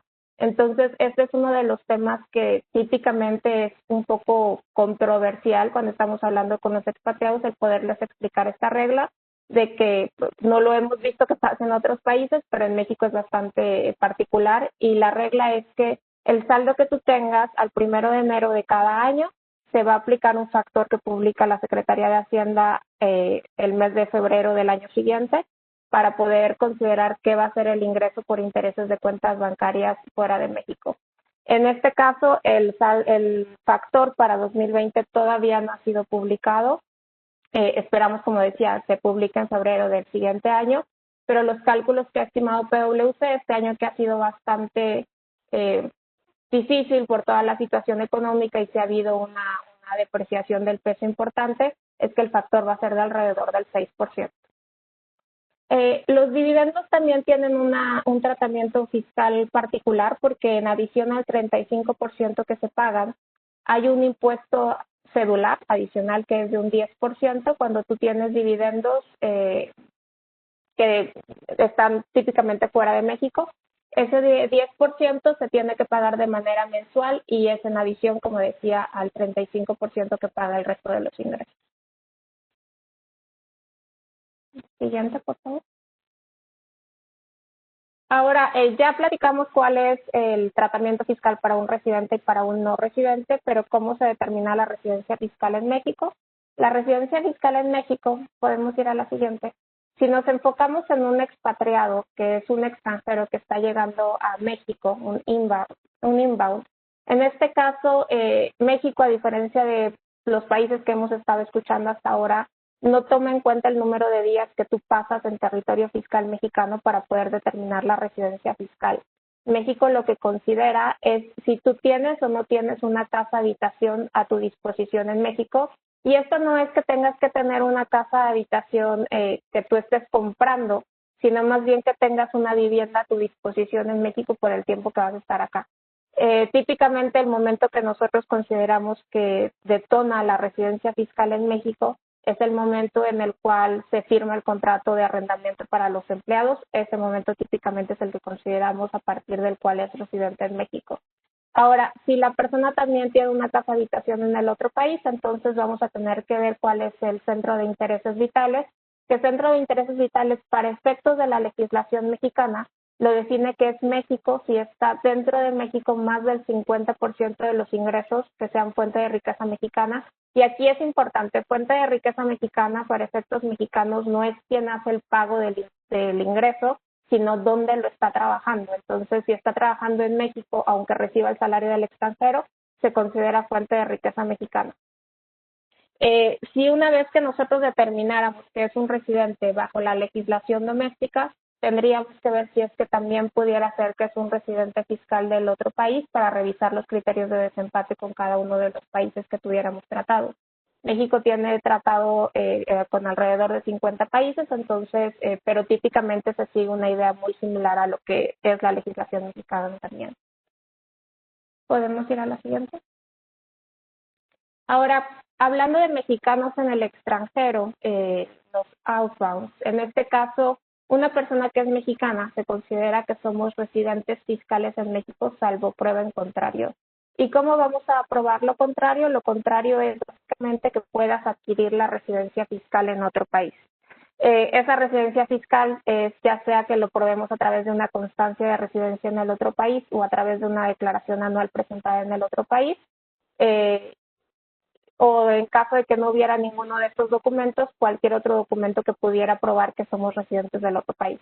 Ahora, cuando tú estás presentando un aviso de suspensión de actividades en México, que es básicamente la baja donde le avisas al fisco mexicano que estás cambiando de residencia fiscal, no es necesario que adjuntes ninguno de estos documentos, pero sí son documentos que sugerimos que se tengan a la mano en cuestión de que hubiese una revisión de la posición de residencia fiscal.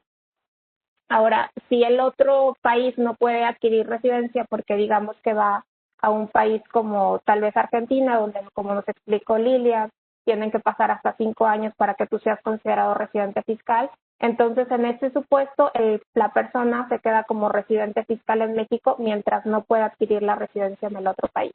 Entonces, típicamente el año de transferencia es donde podemos ver más esta dualidad entre un país y el otro en la residencia fiscal. Lo que sí es importante es que existe la oportunidad de poder tomar créditos de impuestos pagados en el extranjero en la medida de que el trabajo se haya desarrollado en el otro país. Esta regla de salvo prueba en contrario de que adquiera la residencia fiscal no aplica cuando estamos hablando de un régimen fiscal preferente, que básicamente se define como cualquier territorio donde el impuesto sea hasta un 75% del impuesto mexicano. Entonces, si la tasa está por abajo del 27% en el otro país, automáticamente para efectos fiscales mexicanos se considera un régimen fiscal preferente y la persona permanece como residente fiscal en México. Podemos pasar a la siguiente. Ahora, con relación al COVID, ¿cuáles fueron las medidas que tomó México? En realidad no fueron tantas medidas. Lo único, como había mencionado antes, es que la fecha límite de presentación de la declaración anual sí la extendió al 30 de junio del año pasado, pero sin embargo para la declaración anual de 2020 que se presenta en 2021 no tenemos todavía ningún indicio de que vaya a haber algún tipo de extensión. Similar a otros países como Argentina, lo que sí hizo es que puso o dio la facilidad de que muchos trámites se pudieran hacer a través del Internet, entre ellos la obtención de la contraseña, para lo cual lanzó una plataforma que se llama SAT ID, donde puedes empezar a gestionar la obtención de tus registros fiscales y tu contraseña a través de la misma plataforma sin la necesidad de tener que ir a la Secretaría de Hacienda. En cuestión migratoria también hizo varios procesos express para poder hacer las renovaciones. Actualmente el proceso de renovación de permiso de trabajo se hace dentro del mismo día, lo cual fue bastante positivo porque en meses pasados nos había tocado que ese periodo de renovación podía demorar demasiado. La primera vez que vayas a obtener la visa sí te va a tomar entre 2 y 3 meses, pero si es que es una renovación se hace el mismo día. Y esas son todas las medidas que ha tomado el fisco mexicano por ahora con relación a COVID. Como les decía, ya pasó la iniciativa de reforma, ya está en revisión de las cámaras. Sin embargo, no hay tampoco ningún incentivo ni nada más adicional que estemos viendo correlacionado con COVID-19. Entonces, eso es todo por parte de México y continuamos con nuestros compañeros. Si tienen cualquier pregunta, con mucho gusto en el chat lo podemos revisar.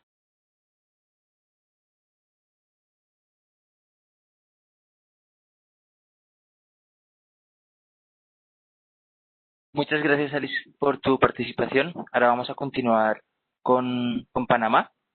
Nos va a acompañar Jennifer Picasa. Adelante. Buenos días a todos, muchísimas gracias. Para nosotros es un placer compartir con ustedes hoy un poco de las novedades respecto a la tributación de expatriados que quedan registrados dentro del último año. Y comenzamos entonces nuestra agenda con definiendo un poco la residencia fiscal. Tenemos actualmente también un régimen nuevo vigente de empresas multinacionales para la manufactura, del que le vamos a hablar un poco sobre los beneficios para los expatriados que posean este tipo de visados, y una nueva deducción, el concepto del impuesto sobre la renta, que no puede ser aplicada, relacionado a los aportes a un fondo de asistencia económica para tratar enfermedades que recientemente aprobó el gobierno de la República de Panamá. Siguiente, por favor.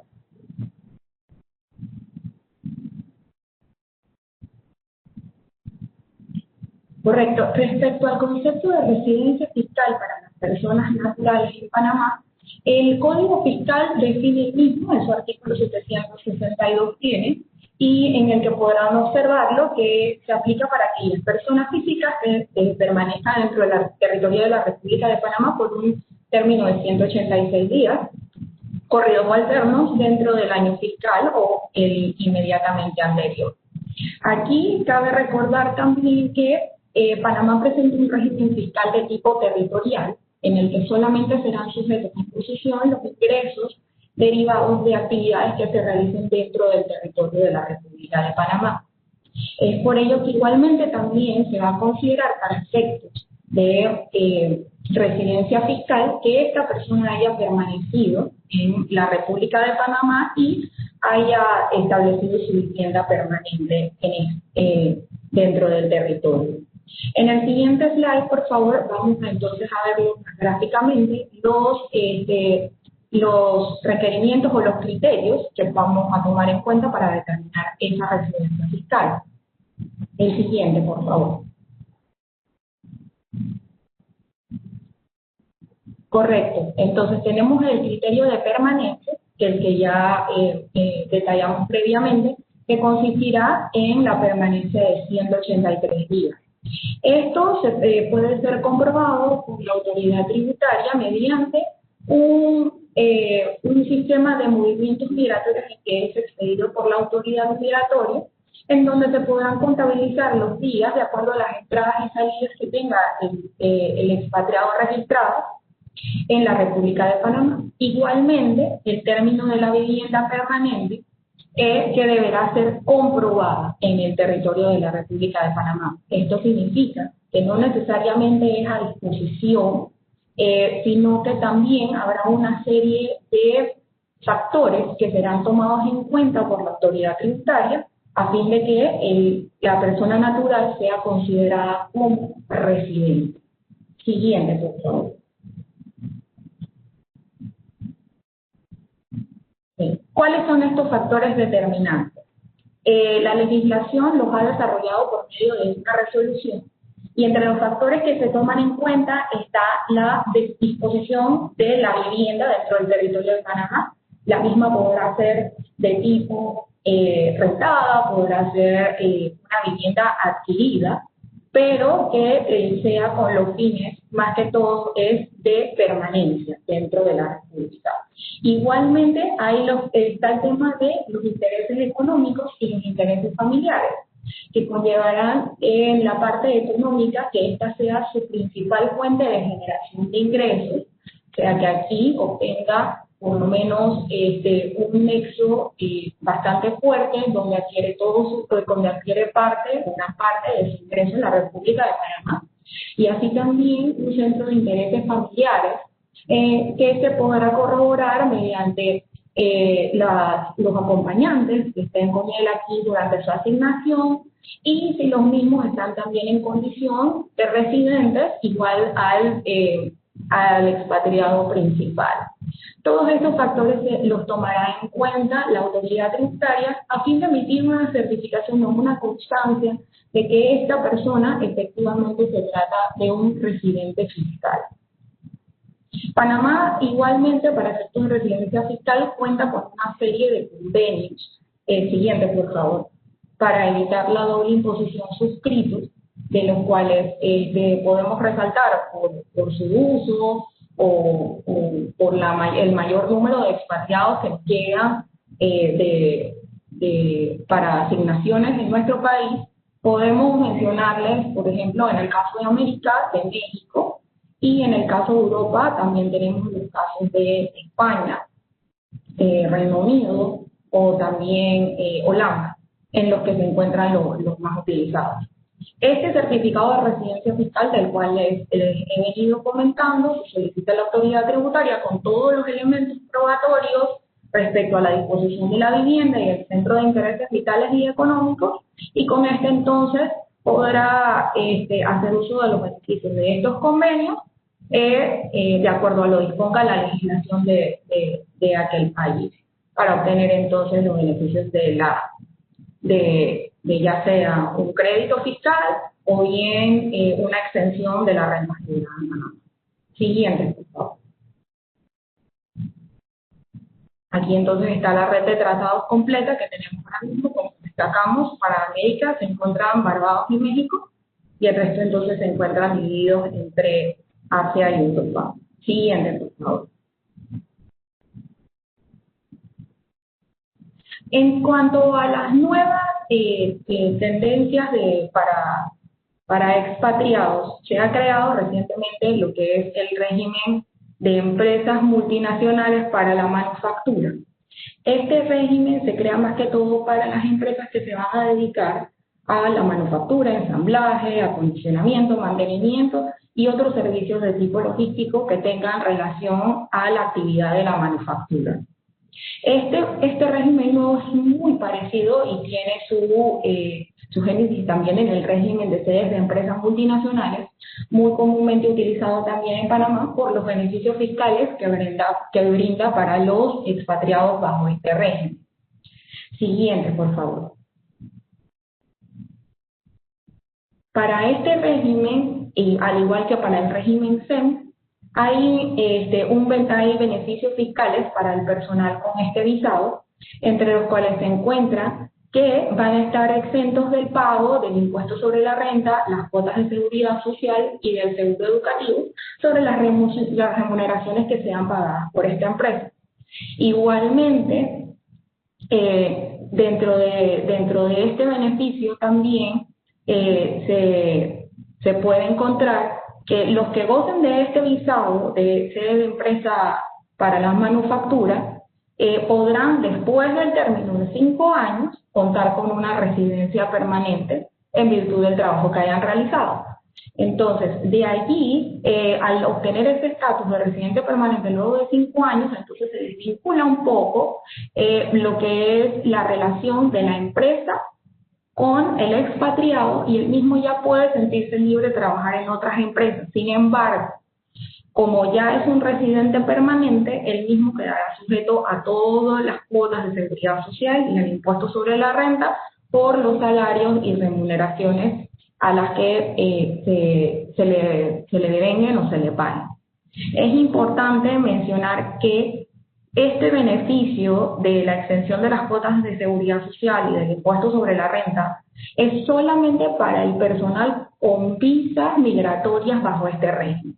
Esto no quiere decir que se aplica a los trabajadores en general para este tipo de empresas, lo cual o algún otro expatriado que ostente otro estatus migratorio diferente al visado de sede de empresa multinacional para la manufactura. En cuanto al cumplimiento general para expatriados dentro de la legislación panameña, no hemos sufrido ningún tipo de cambio. Solamente se tomaron una serie de medidas respecto a la pandemia del COVID-19, donde fueron extendidos los plazos de presentaciones de las declaraciones de renta para quienes fueran sujetos a presentación. Igualmente se difirió el pago de los impuestos sobre la renta para aquellas personas que también fueran sujetos de pago de impuesto adicional. A manera de general, hacemos un resumen de que un expatriado en la República de Panamá estará sujeto a las contribuciones de seguridad social y del impuesto sobre la renta sobre el trabajo que realicen en Panamá y que esté reportado en nómina. No hay una obligación de presentar una declaración jurada de renta si la única fuente de ingresos proviene del empleador, una empresa panameña.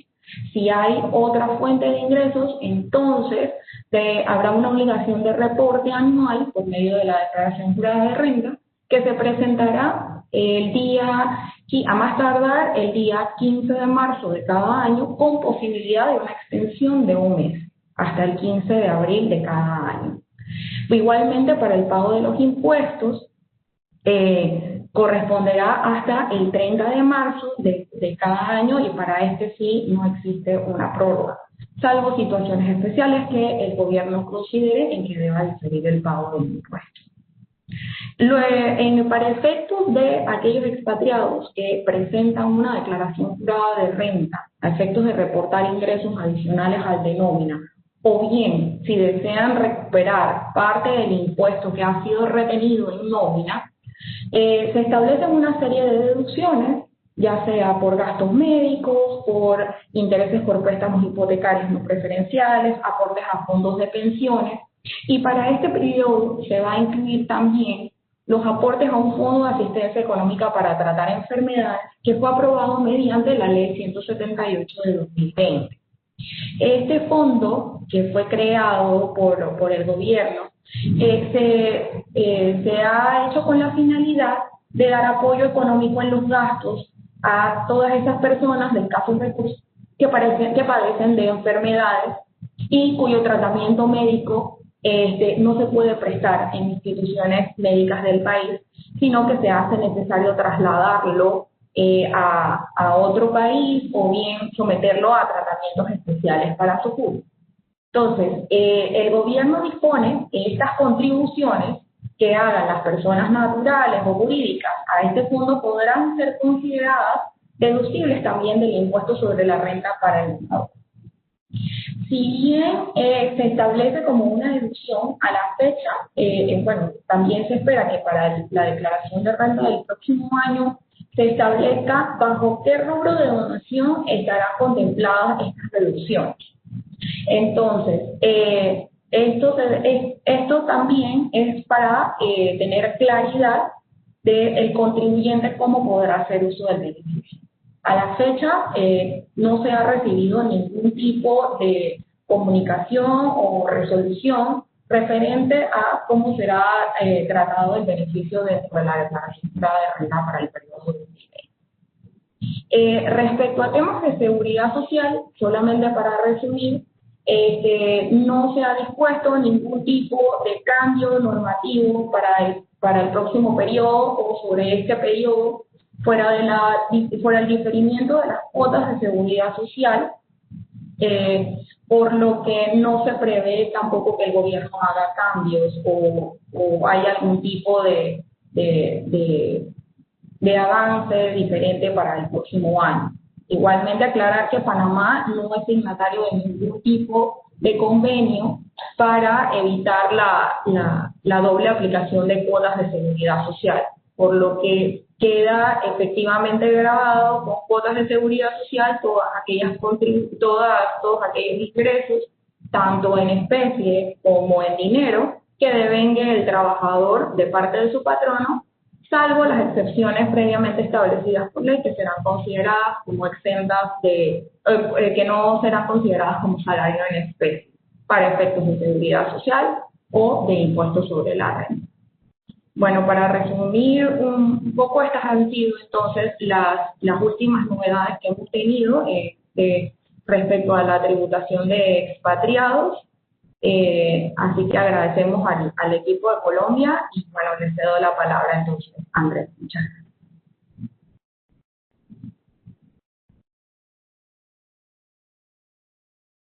Muchas gracias a todos por su participación. Damos por culminada la sesión de hoy. Andrea, ¿quieres decir algunas palabras para finalizar? Sí, muchas gracias por la participación a todos los asistentes. El día de hoy les estaremos enviando las memorias, el video lo grabamos y las diapositivas. Ahí están los contactos de todos los expositores por si quieren seguir en contacto con nosotros y una vez más muchas gracias por la atención. Muchas gracias a todos. Les recordamos por favor diligenciar también la encuesta de satisfacción que encontrarán al finalizar la charla. Que tengan un excelente día.